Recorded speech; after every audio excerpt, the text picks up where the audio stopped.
for another episode of Dirt Time Adventures, and today we're going to add a video to our Bladecraft series on knife handling for kids. And so Trinity's decided she wanted to be a part, and it'd be a good opportunity to teach her a few things.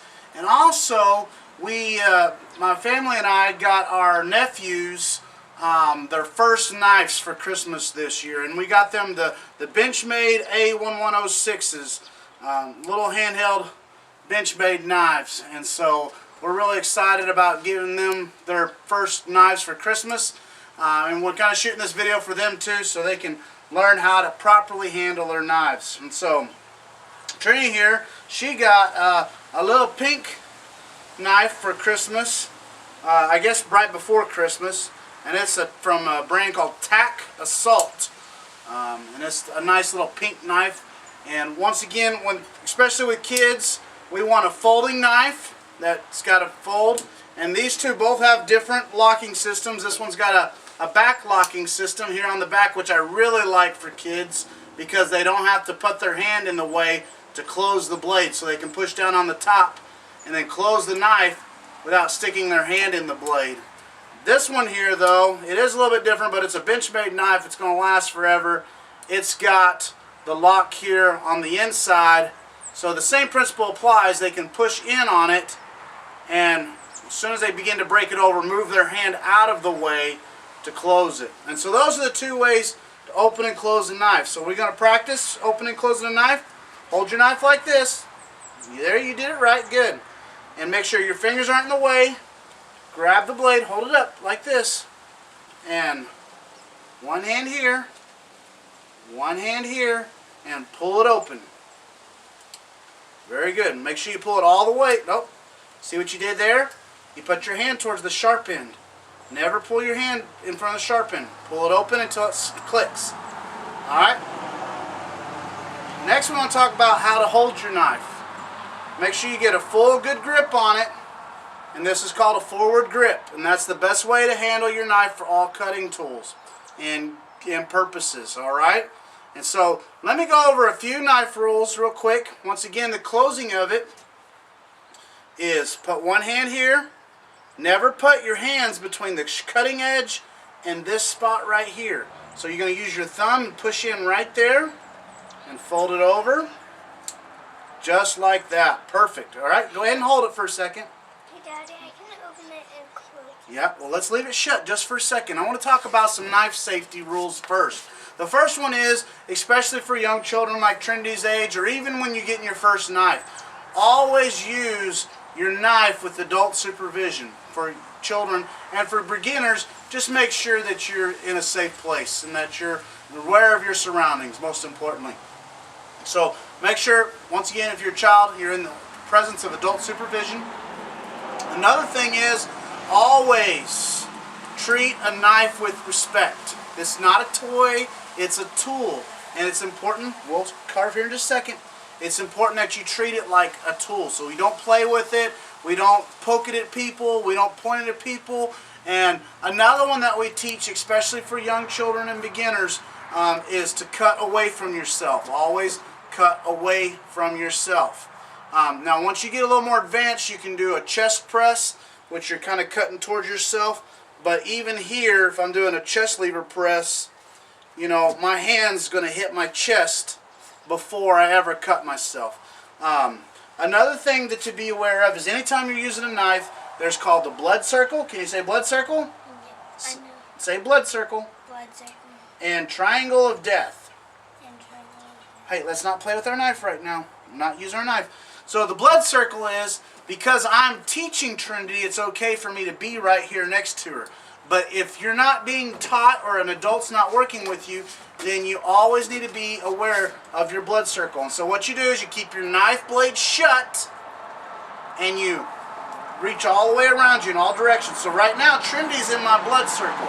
But since I'm working with her and since I'm helping her, it's okay for her to be in my blood circle. But normally you never want anybody inside your blood circle all the way around.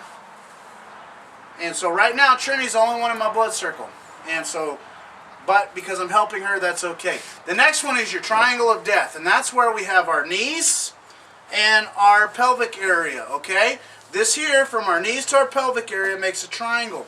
You never want to be cutting in here, because if you slip, you're going to cut yourself here in your femoral arteries, and more than likely it's going to lead to death if you're not in close proximity to some medical help. What are we going to do with these? We're gonna whittle these sticks.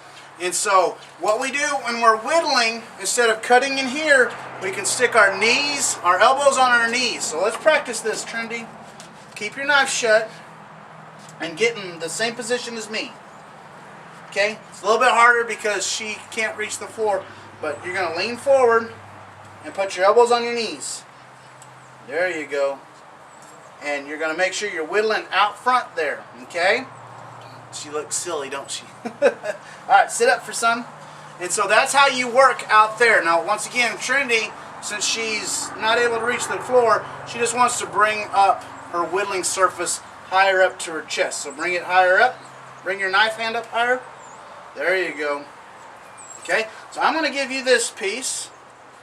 And hold on, don't open it yet. And I'm going to take this piece. It's important that you start off with a soft wood too. It's a little bit easier for kids to practice whittling. And so, once again, practice those first safety rules I talked about. Cut away from yourself always. Stay out of the triangle of death. Be aware of your blood circle. Treat a knife with respect. Be aware of your surroundings. And once again, don't ever horse around or play around. It's a tool. It's meant for that purpose, okay? Another good tip, too, is if you drop the knife, or say you're working and it slips out of your hand and drops, don't ever try to catch it. Just kind of make sure you get out of the way, let it fall, and then pick it up. And since we're still on knife safety rules, I want to talk again about how you transport with a knife and how you pass a knife. And so it's important that you never run with a knife. Okay? Don't ever run with it.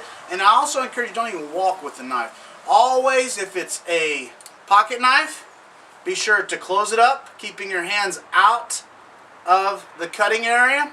Or if it's a sheath knife, like a fixed blade knife, put it in the sheath whenever you're walking or transporting, okay? Anytime we pass a knife, though, say this, I have Trinity's knife. Anytime you pass a knife, same concept. Shut the blade first, and then offer it to them. Now, do not release the knife until they say, I got it, or thank you. Thank you. All right, and then I release it to her. All right, now you hand it back to me. Oh, what'd you forget to wait for? All right, try again. What do you say? Thank you. Real loud, say it. Thank you. All right. Now give it back to me. Thank you. All right, see, that's how it works. And that ensures that we have the knife and have control of it. It's never, a lot of times we used to teach in martial arts to take the back of the blade and put it against your palm and pass it that way. But it's just safer practice to close the knife and hand it to them that way. You got it. All right, so real quick, we're going to go over some simple carving techniques. The best thing you can start off with when it comes to knife handling is beginning with whittling a stick. Once again, we're in a safe area. We're here on the porch of our house, and we're going to whittle us a point. And so one of the first tools that you will ever learn to make, and that you probably not will have to, but we encourage you to learn how to make a nice spear or a pointed stick. It's got multiple purposes, and so that's what we're going to work on. So grab a seat. Open our knife safely. So it clicks. Good. All right. Get a firm, good grip on it. All right. And we're gonna cut away. Keep it higher so we stay out of our triangle of death. And we're gonna start to shave away from us. There you go. And if you need a little extra support, you can stick your thumb there on the back.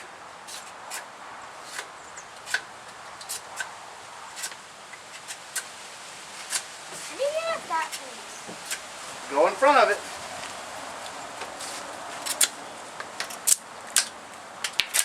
I mean, this little bench made here, hey, don't walk with the knife. Daddy's just showing the video. This little bench made here, I mean, it does some serious stuff. I mean, look at that. already just a few swipes with this soft wood, and we already got us a point. Okay? Close it, put it in my pocket.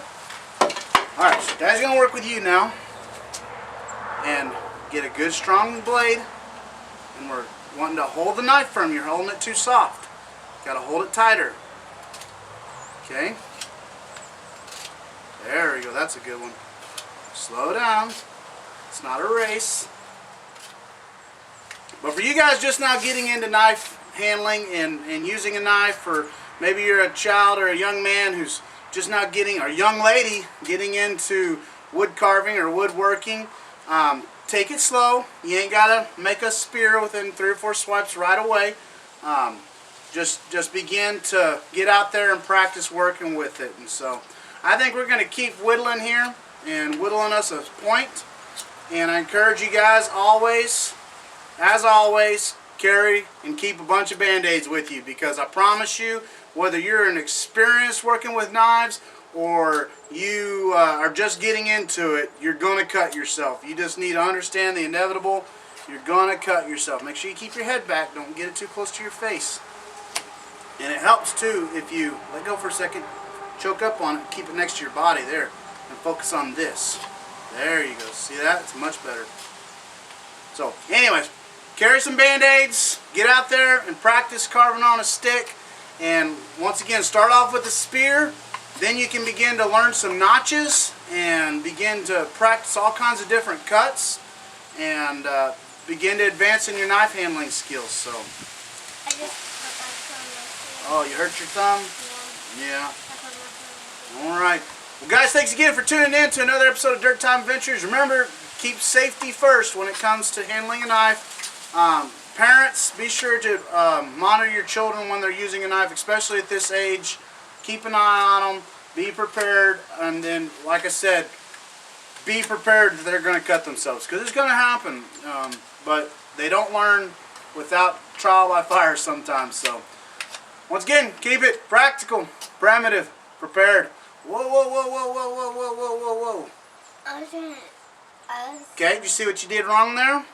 What'd you do wrong? You brought the knife back to your face when you went to scratch. So what should you have done? Closed it. Okay, we're going to close it again.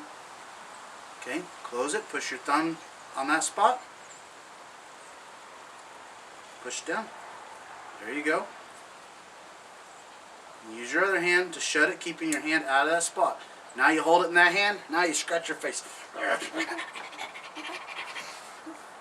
Alright, let's finish whittling this stick. Alright, get a good grip. Always cut away from it.